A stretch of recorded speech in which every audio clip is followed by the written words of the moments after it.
బంధుమిత్రులు, రక్త సంబంధులు, సంఘ సభ్యులు, సేవకులు అందరికి కూడా ప్రభు అయిన యేసుక్రీస్తు నామమున వందనాలు తెలియజేస్తూ ఉన్నాను.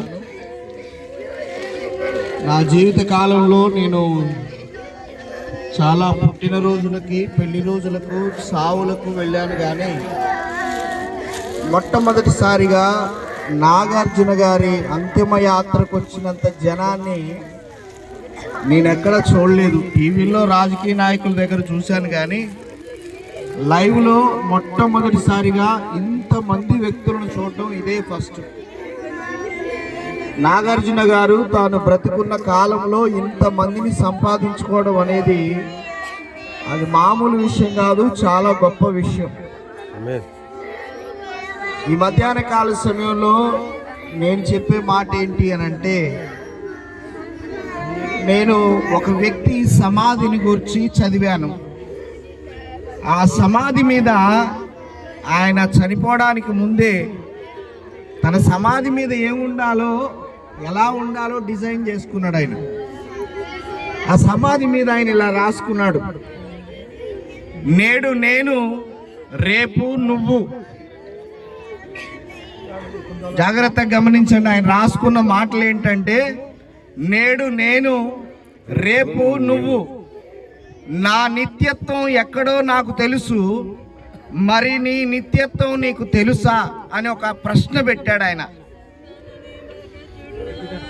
నాగార్జున గారు నిన్న ఆదివారం ఆరాధనలో ఉండి ప్రభురాత్రి భోజనంలో పాలు పొంది బయటికి వెళ్ళి ఈ లోక యాత్రను ముగించుకొని దేవుని దగ్గరకు వెళ్ళిపోయాడు. ఆమేన్.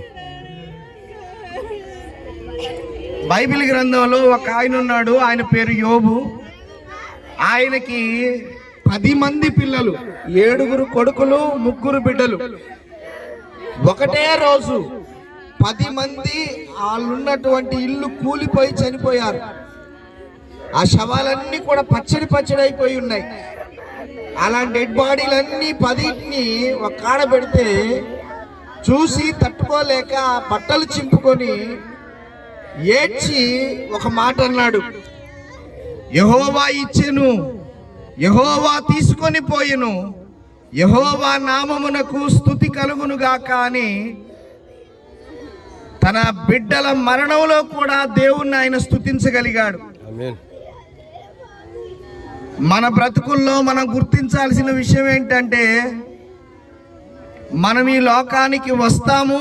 ఆయన కూడా చెప్పిన మాట ఏంటంటే, నేను నా తల్లి గర్భము నుండి దిగంబరినై వచ్చాను, దిగంబరిగానే ఈ లోకాన్ని వదిలిపెట్టి వెళ్ళిపోతాను అని యోబు గారు చెప్పారు. నాగార్జున గారు ఈ లోకాన్ని వదిలిపెట్టి దేవుని దగ్గరికి వెళ్ళారు. కీర్తనాకారుడు అంటాడు 16వ కీర్తన 6వ వచనములో, మనోహరమైన స్థలములలో నాకు పాలు ప్రాప్తించెను, శ్రేష్టమైన స్వాస్థ్యము నాకు కలిగెను అంటాడు. నాగార్జున గారు ఈ లోకాన్ని వదిలిపెట్టి పరదైసుకు వెళ్ళారు, దేవునితో కూడా ఉండడానికి వెళ్ళారు.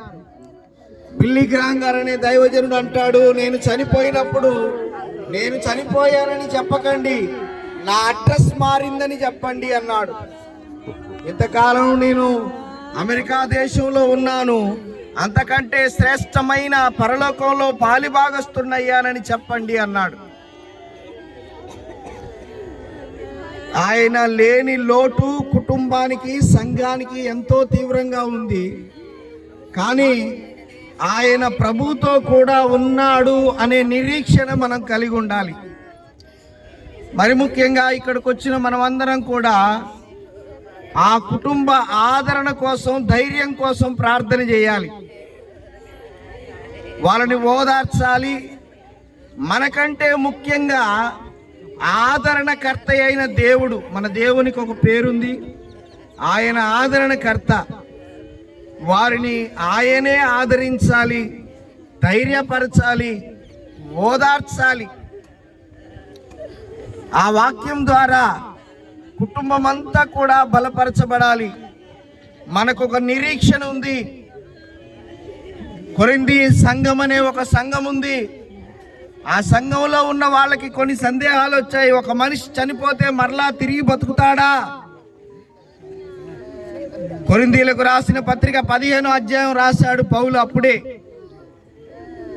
గోధుమ గింజ భూమిలో పడి చావకుండిన ఎడల అది ఒంటిగానే ఉంటది కదా, అది చనిపోయిన తర్వాత మళ్ళీ బ్రతికి విస్తారమైన ఫలమిస్తుంది. మనం విత్తే ఏ విత్తనమైనా అది భూమిలో పడి మరలా మొలకెత్తి విస్తారమైన ఫలమిస్తుంది. రాజ్య సంబంధులు దేవుని విత్తనాలని వాక్యం సెలవిస్తుంది. ఈరోజు మనము నాగార్జున గారిని ఈ భూమిలో విత్తుతున్నాం. తెస్సలోనికైలకు రాసిన పత్రిక ప్రకారం యేసుక్రీస్తు ప్రభుల వారిని మనకంటే ముందుగా లేపి తీసుకొని ఆయనతో పాటు కూడా వస్తారు. ఆయన్ని మనం చూస్తామనే నిరీక్షణతో ఈరోజు మనము నాగార్జున గారిని దేహాన్ని, తన పార్థివ దేహాన్ని మంటికి అప్పగించబోతున్నాం. మనమందరం ధైర్యంతో నిరీక్షణతో అప్పగిద్దాం. ఒక భక్తుడు ఒక చక్కని మాట అన్నాడు, మరణం మలుపే గాని మన మీద గెలుపు కాదు అన్నాడు. మూల మలుపు తిరిగిన ఒక వ్యక్తి మనకు కనపడకపోవచ్చు కానీ ఆ వ్యక్తి ఉన్నాడు అన్న సంగతి మనందరికీ తెలుసు. మనం ఏనాడైతే ఆ మలుపు తిరుగుతామో వాళ్ళని ఖచ్చితంగా చూస్తాం. కనుక మనము నాగార్జున గారిని చూస్తామనే నిరీక్షణతో, విశ్వాసంతో మనమందరం కూడా ఆయన దేహాన్ని మంటికి అప్పగించుదాం. దేవునికి ఆయన దేహాన్ని అప్పగించుదాం. నిరీక్షణతో, ధైర్యముతో మనమందరం కూడా ఎదురు చూద్దాం. ప్రభు అయిన యేసునందు విశ్వాసం ఉంచుదాం. ఇంకా ఎవరైనా ఇక్కడ యేసు ప్రభుని నమ్మి ఉండకపోతే, లేఖనాల ప్రకారం క్రీస్తు మన పాపముల నిమిత్తమై సిలువలో మరణించారు, సమాధి చేయబడ్డారు, 3వ దినమున తిరిగి లేచారు. ఆ పునరుత్థానుడైన యేసయ్యను నమ్మి బాప్తిస్మం పొందితే మనకి పరలోక రాజ్యం ఉంది. కనుక యేసయ్యను నమ్మి నిత్య జీవానికి వారసులు కండి. దేవుడు నాగార్జున గారి కుటుంబానికి, తల్లికి, తండ్రికి, భార్యకు, పిల్లలకు, తన రక్త సంబంధులకు, సంఘ సభ్యులకు, బంధుమిత్రులందరికీ దేవుడు తోడై ఉండి కాపాడునుగాక. ఆమేన్. దయగలిగిన మా తండ్రి, చెప్పబడిన మాటలు మీరు దీవించండి. మరి ముఖ్యంగా నాయన నాగార్జున గారి భార్యను, వారి కుమారులను, తల్లిదండ్రులను, అత్తమామలను, రక్త సంబంధులను, బంధుమిత్రులను మీరు ఓదార్చండి, ధైర్యపరచండి. ఈ అంతిమ యాత్ర అంతా కూడా నీ నామానికి మహిమకరంగా జరిగించుమని యేసు నామమున ప్రార్థిస్తున్నాము తండ్రి. ఆమేన్. ఆమేన్.